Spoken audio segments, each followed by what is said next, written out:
Everything Japanese soldiers were told about American Marines turned out to be wrong, and the proof comes from their own handwriting. Military propaganda had painted a specific picture for years. Americans were products of a soft democracy that valued individual comfort. They wouldn't sacrifice for their comrades. They feared close combat and nighttime operations. They would retreat when surrounded and surrender when their positions became hopeless.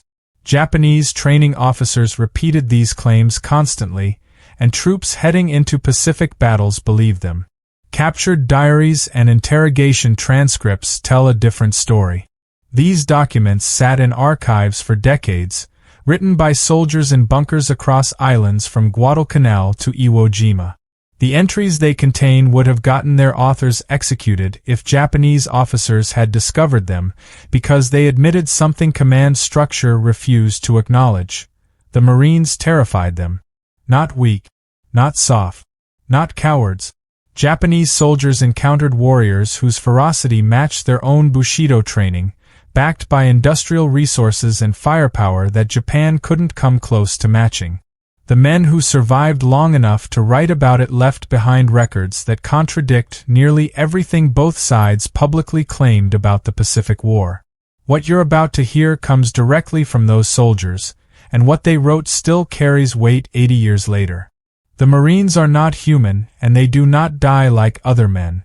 Everything we were told about American weakness was a lie. Private First Class Tadashi Yamamoto wrote those words on February 23, 1945, crouched inside a concrete bunker on Mount Suribachi. His hands trembled as he recorded thoughts that would have gotten him executed if his own officers had discovered them. Minutes earlier, Yamamoto had witnessed something through his bunker's firing slit that shattered every assumption Japanese training had drilled into him. 6 Marines charged his position while machine gun fire tore into them, and 3 fell in the first seconds of the assault. The other 3 kept coming. His comrades threw a grenade barrage at the survivors, and 1 Marine absorbed the blast with his own body to shield his squadmate. That same Marine continued fighting with wounds that should have killed him instantly, only stopping when his hands physically could not hold his rifle anymore. The position fell within minutes. 21,000 Japanese defenders had dug into 18 kilometers of tunnels across Iwo Jima, prepared to face what intelligence officers had called soft American troops. What they actually encountered would destroy every military assessment the Imperial Japanese Army had ever made about their enemy. Yamamoto's diary entry wasn't unique, and what other soldiers wrote was even more disturbing. Captured documents from Saipan in 1944 revealed exactly what Japanese commanders believed about their American enemies. Intelligence reports described Marines as elite troops, yes, but still Americans, and predicted that standard Japanese tactics would shatter them. These assessments reflected years of propaganda that military training had drilled into every soldier. The official line never changed. Americans were products of a soft democracy that valued individual comfort over collective sacrifice. They would retreat when surrounded, surrender when hopeless, and break under pressure. They feared nighttime combat and close-quarters fighting. The spirit of Bushido made Japanese soldiers invincible, while American materialism had made their enemies weak. One staff officer knew better. He had interrogated captured Marines and seemed genuinely disturbed when he briefed soldiers on what he'd learned. Marine training, he told them, would be considered criminal abuse in any civilized army. Recruits were broken down mentally and physically, then rebuilt into something that barely resembles the soft civilians who entered. The room went quiet when he delivered his final assessment. They are taught to view death in combat as honorable, to never surrender, to fight until physically incapable. This sounds familiar. Yes, they have copied our Bushido, but added something we did not anticipate: American industrial capacity. Command ignored his warning. The first major test came on an island called Guadalcanal, and what happened there would prove him right. If you're new to this channel, hit that subscribe button now because we cover stories like this every week, the kind of history most people never hear about. Henderson Field controlled Guadalcanal, and Guadalcanal controlled the Solomon Islands. When the 1st Marine Division landed on August 7, 1942, with just over 16,000 men, Japanese commanders knew they had to retake that airstrip or lose their grip on the entire region. This was Japan's first defensive battle of the Pacific War, and military intelligence promised it would be brief. American troops were inexperienced. They would crack under pressure. Standard Japanese tactics would shatter them. Corporal Hideo Takahashi believed every word of that assessment.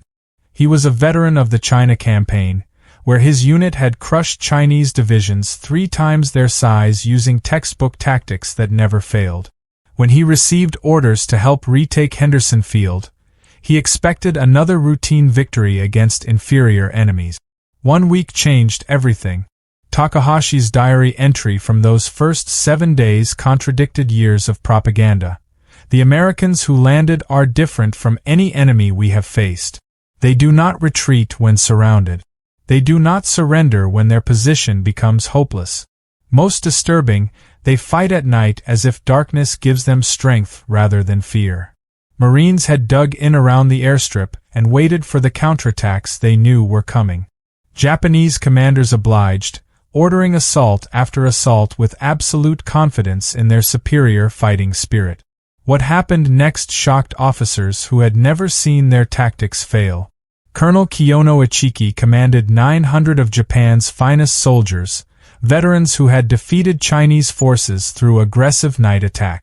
Japanese doctrine held that Americans feared darkness, so Ichiki planned a textbook night assault against Marine positions along the Tenru River.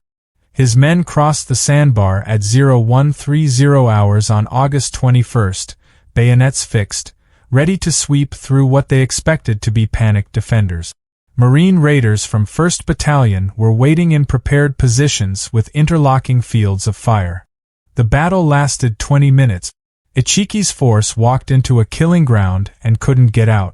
Raiders opened fire at point-blank range with automatic weapons while pre-registered artillery tore into the Japanese troops trapped on the sandbar. When dawn broke, more than 700 Japanese soldiers lay dead across an area that stretched 400 meters. Marine casualties totaled 35. What baffled Japanese analysts studying the battle wasn't just the casualties, it was what the Marines did during the fight. Japanese doctrine assumed defenders would fortify and hold when attacked at night. The Marines didn't do that. They counterattacked into the darkness, using automatic weapons with precision that shouldn't have been possible without daylight. Ichiki's own after-action notes, recovered from his body 3 days later, captured his confusion. They attacked us in the night. We are the ones who attack at night. They moved through jungle we considered impenetrable. They killed in silence, then vanished. The colonel didn't survive to write more. 90 men from his original 900 made it off that sandbar alive. Sergeant Kenji Matsumoto was captured on Bougainville, and his description of fighting Marines revealed something Japanese commanders never anticipated. The Marines never stop. Day attacks with overwhelming firepower, night attacks by small units infiltrating our positions, constant artillery harassment preventing rest, air attacks throughout daylight hours. We were under pressure continuously from landing to defeat. Matsumoto's next words explained why this mattered. Japanese forces traditionally controlled the night and could rest after daylight battles. Against the Marines, there was no rest. There was only continuous combat until we were dead or captured. Training instructors had promised soldiers that Americans feared nighttime combat. This made tactical sense based on Japan's experience with other nations, since most armies avoided night operations because coordination became impossible and soldiers' natural fear of darkness degraded their effectiveness. Marines trained specifically to eliminate that supposed advantage. Guadalcanal's survivors carried this revelation back to units across the Pacific. Corporal Takahashi survived 4 months on that island before evacuation, and American intelligence intercepted a letter he wrote afterward. "We were taught the Americans are individualistic, that they will not sacrifice for their comrades. This is false." I watched a Marine machine gunner continue firing with both legs shattered until Japanese infantry killed him at arm's length. His assistant immediately took the weapon and continued firing. We lost 40 men to that single position. Night patrols by small Marine units became a constant source of casualties on every island, with Japanese troops reporting attacks that materialized from nowhere and vanished before anyone could respond. Japanese intelligence officers became obsessed with understanding how American Marines achieved their fighting effectiveness. Captured prisoners provided answers that seemed almost impossible to believe. One interrogation report recovered on Saipan recorded a Marine prisoner's explanation of boot camp. The first 4 weeks, drill instructors destroy everything civilian in the recruit. You are told you are worthless, that you will never be a Marine, that you should quit and join the army. The abuse is psychological and physical. You are pushed until you think you cannot continue, then pushed further. Those who quit are publicly shamed. Those who remain learn that surrender is not an option. The Japanese officer conducting the interrogation noted in the margins that this resembled their own training methods, only more systematic. The Marine prisoner then described something that had no parallel in Japanese military culture. The second 4 weeks, the instructors build you into a Marine. You learn that you are part of something greater than yourself, that every Marine who ever lived is your brother, that the Corps' honor depends on your actions. This created fighters who advanced when rational calculation said stop, who continued attacking when any sensible unit would have retreated to regroup. Japanese analysts couldn't understand why men would fight this hard for a country that supposedly valued individual freedom over collective sacrifice. The answer wasn't complicated. Marines didn't fight for America. They fought for each other. That distinction would cost Japanese defenders thousands of lives. Rear Admiral Keiji Shibasaki reportedly boasted that 1 million men could not take Tarawa in 100 years. His confidence wasn't empty arrogance. Japanese engineers had declared the fortifications impregnable, with concrete bunkers featuring walls 4 feet thick, overlapping fields of fire covering every approach, and enough ammunition stockpiled to sustain months of continuous fighting. 4,500 defenders waited behind those walls on November 20, 1943, ready to prove their commander right. The 2nd Marine Division proved him wrong in 76 hours. Everything went wrong for the Marines from the first moment. Landing craft hit the reef 400 yards from shore, forcing men to wade through chest-deep water while Japanese machine guns cut them apart. Hundreds died before reaching the beach. The second wave met the same fate, and bodies piled on the coral while more drifted in the lagoon. Naval bombardment had barely scratched the fortifications. More craft arrived anyway. The third wave reached Japanese positions carrying flamethrowers. Private First Class Tadashi Ogawa was one of only 17 Japanese soldiers who survived Tarawa. His interrogation transcript captures what defenders witnessed. The first wave was massacred in the water. We killed hundreds. More craft arrived. The second wave died on the beach. More came. The third wave reached our positions with flamethrowers. They did not stop until we were dead, or they were.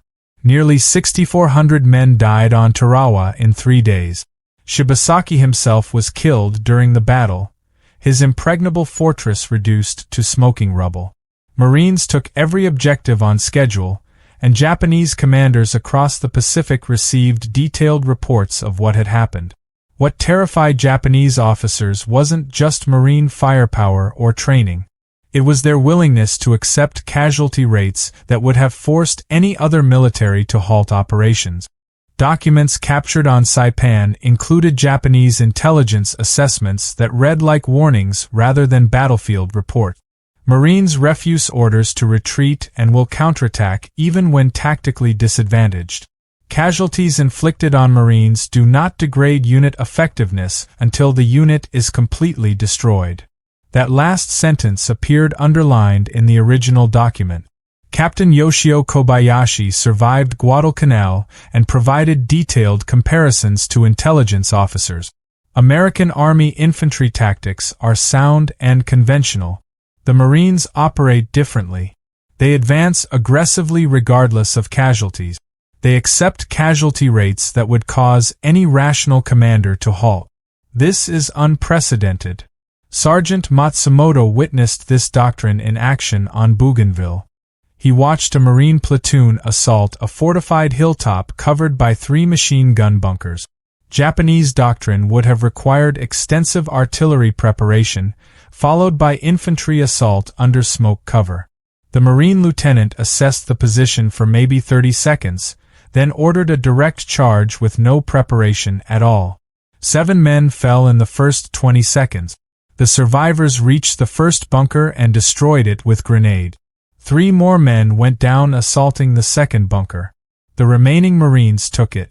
The third bunker fell to the last 5 men standing. 37 Marines started that assault, 12 became casualties, and the entire action took 4 minutes from order to completion. Matsumoto's assessment cut to the core of what made Marines different. This was not courage.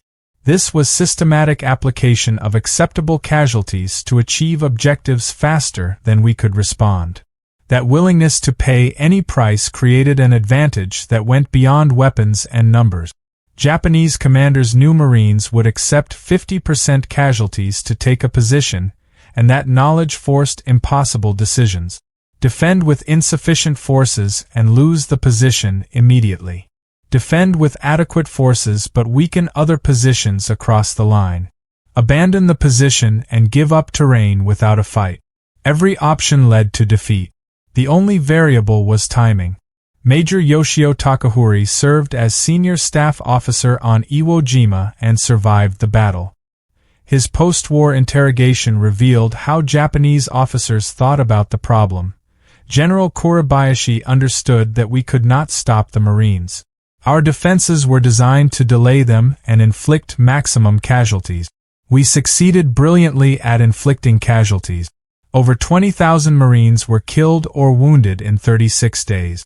This would have destroyed any other military force's ability to continue offensive operations.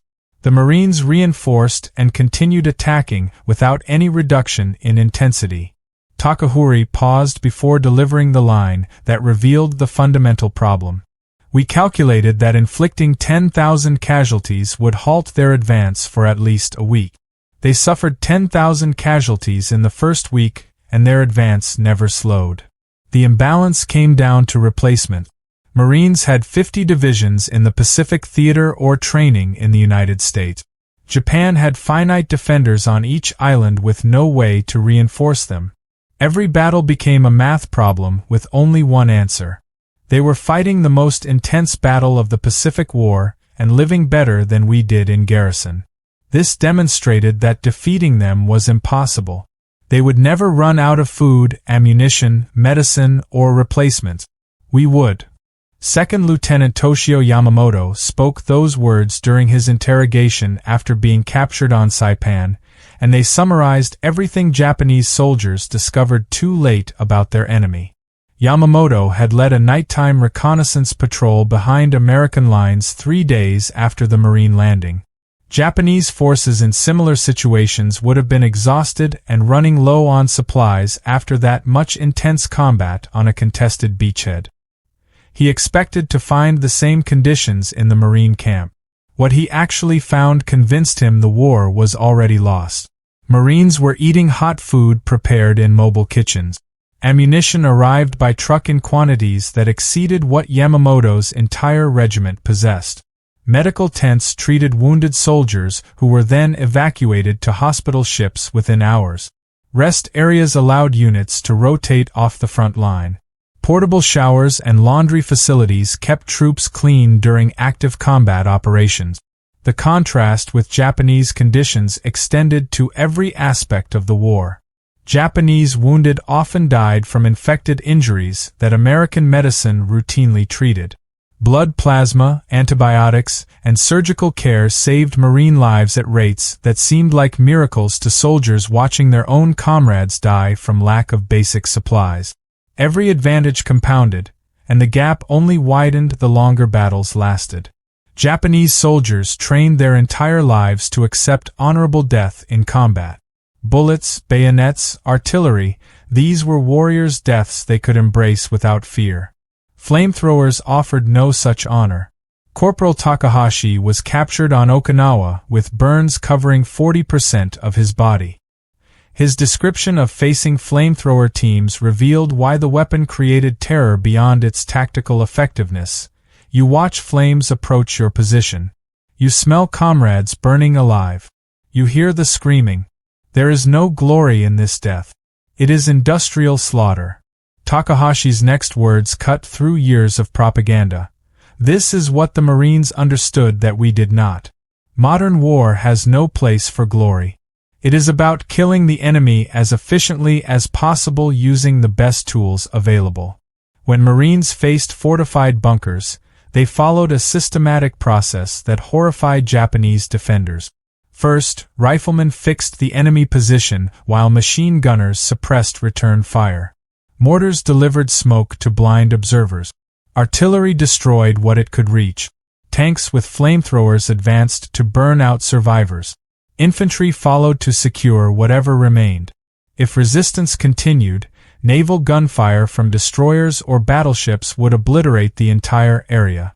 Second Lieutenant Saburo Endo served as artillery observer on Saipan. His diary recorded what he witnessed. This is not warfare as we understand it. This is industrial destruction applied systematically until resistance becomes impossible. We fought with rifles and light machine guns. They fought with an entire industrial nation's resources. Lieutenant Shigeru Fukudome commanded a reinforced company on Guadalcanal, and his final diary entries before his death captured something Japanese officers noticed across every battle. Marine junior leaders made decisions at speeds their own chain of command couldn't match. Japanese doctrine required company-level decisions to flow through lieutenant. Battalion-level choices needed a captain's authority. This created delays that Marine sergeants exploited ruthlessly. Fukudome wrote, "When we stopped their advance at prepared positions, they called in battleship fire that literally erased hills from the landscape. They did not try to overcome our positions through courage or clever tactic. They used overwhelming force to eliminate positions, then advanced. By the time our commander understood the situation and issued orders, the Marines had already moved to exploit our weakness." Captured documents from Tinian provided explicit guidance acknowledging this problem.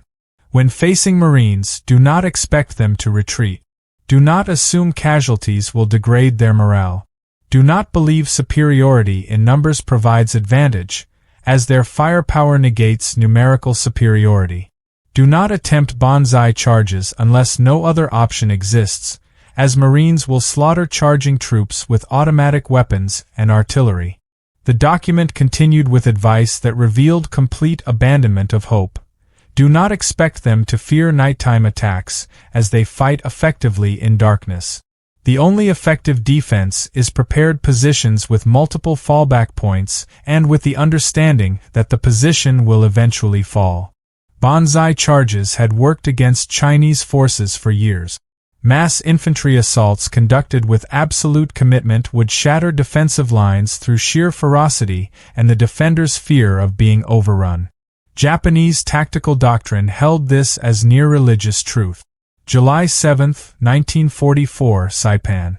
Colonel Takuya Takashi led approximately 4,300 Japanese soldiers in a final banzai charge against American positions. The assault began at 0300 hours while most defenders were sleeping. Japanese soldiers poured into the lines screaming, bayonets fixed, overwhelming forward positions through numbers alone. Traditional doctrine called for defenders to conduct a fighting retreat to regroup. The Marines counterattacked immediately. Officers and sergeants organized desperate defensive stands at key positions. Marines used every weapon available, from artillery firing at point-blank range to trench knives in hand-to-hand combat. The fighting lasted 4 hours. When dawn broke, Japanese bodies covered an area 500 meters deep. American casualties numbered around 900, including 400 killed. Over 4,000 Japanese soldiers died. Private First Class Teisher Yoshida survived that charge with severe wounds. His interrogation 3 days later captured the shock. We were told that Americans fear close combat, that they rely on firepower because they are cowards at heart. We charged into their positions, expecting them to break. They fought us hand-to-hand and defeated us. I saw a Marine sergeant kill 7 men with a bayonet and a pistol before he fell. This is not cowardice. We were lied to. My defensive plan collapsed because it assumed the enemy would act rationally. The Marines do not act rationally. They act with total commitment regardless of circumstances. Colonel Kunio Nakagawa wrote those words in his diary on Poliliu, watching everything he had prepared fall apart in a single day. Nakagawa had designed his defenses based on a reasonable assumption drawn from previous campaigns. American forces always paused after landings to consolidate their beachhead before advancing inland. His positions were meant to make those pauses costly and buy time for counterattacks that could push the invaders back into the sea. Marines landed on September 15, 1944, at 0830 hours. By nightfall they controlled half the airfield. There was no pause. There was no consolidation phase. The assault never stopped. The battle Nakagawa expected to last 1 week stretched to 11. 1st Marine Division suffered such catastrophic casualties that it was withdrawn in October, replaced by elements of the 81st Infantry Division. Marine units kept fighting until Army forces could relieve them completely. Over 10,000 American casualties accumulated across those weeks, including 1,700 killed. Japanese planners had watched the campaign hoping to prove that determined defense could break American will to continue fighting. The opposite happened. Americans absorbed those losses and kept attacking without any reduction in intensity. The arithmetic became impossible to ignore. Japan could not afford to defend every island at such cost. Defenders would die, reinforcements would never come, and Marines would eventually take every objective regardless of price. General Tadamaki Kuribayashi was arguably the most capable defensive commander Japan fielded in the Pacific War. Assigned to prepare Iwo Jima against inevitable invasion, he spent months studying every Marine tactic and designing defenses specifically meant to defeat them.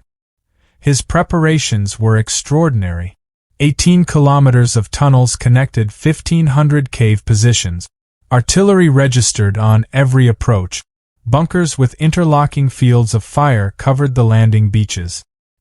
He banned the wasteful banzai charges that had cost thousands of lives on other islands and ordered his men to fight from prepared positions until killed. Kuribayashi's orders acknowledged what official propaganda denied. We cannot win this battle. We can only make the Americans bleed for every meter of ground. That is our mission. Accept death. Inflict casualties. Delay their advance. This is how we serve the Empire in its darkest hour. 70,000 Marines landed on February 19, 1945. The defenses worked exactly as planned. Naval bombardment barely scratched the fortifications.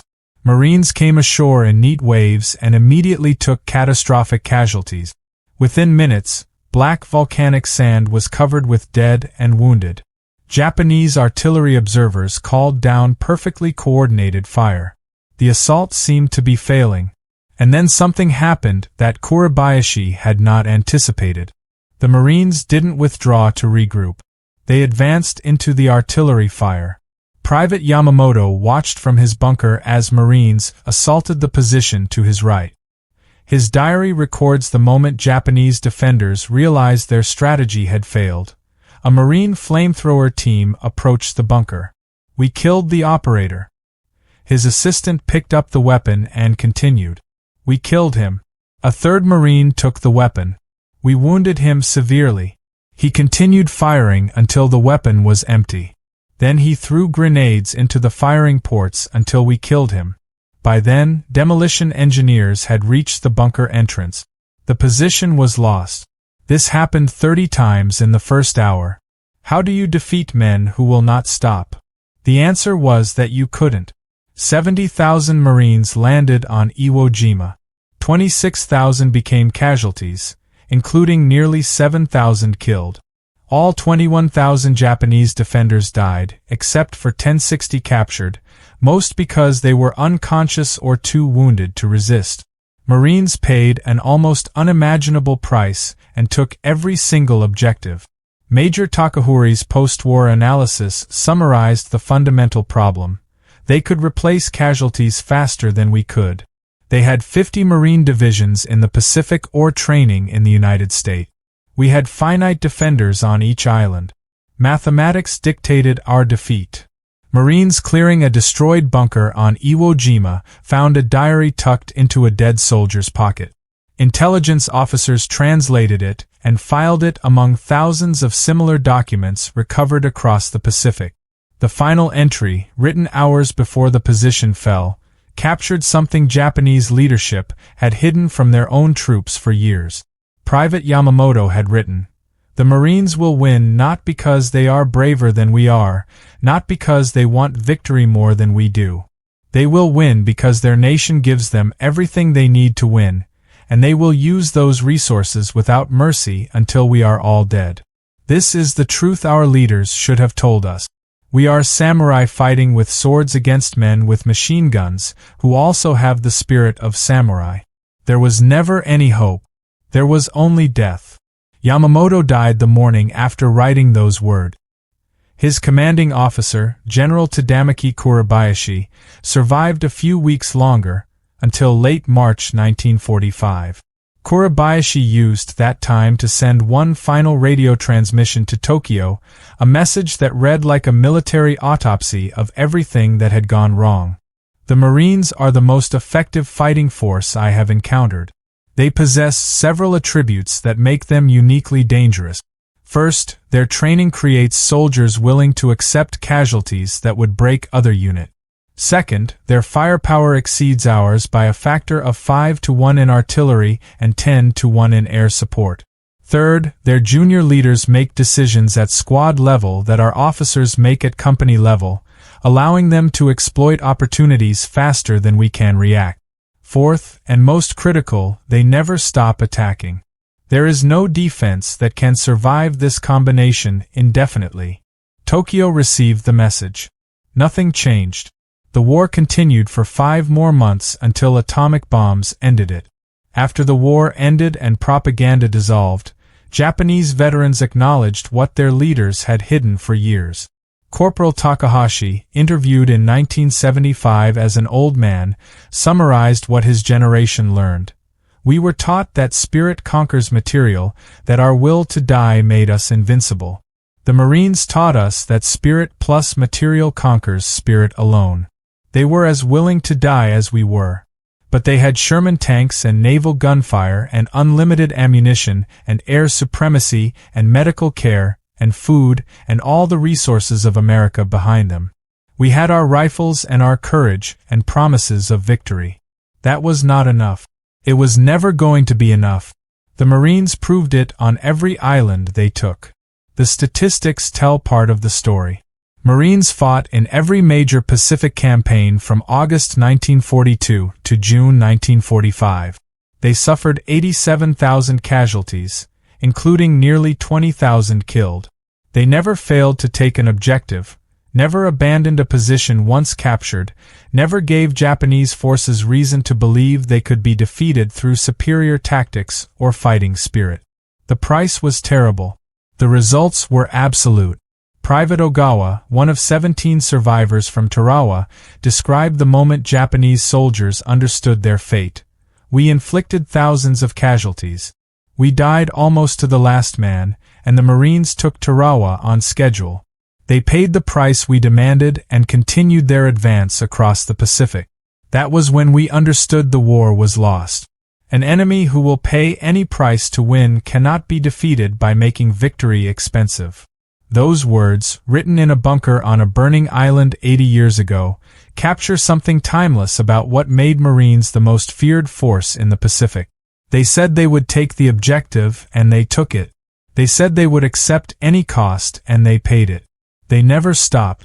If this video taught you something you didn't know, subscribe and hit the notification bell. We cover hidden history like this every week, stories that never made it into your textbooks but shaped the world you live in today.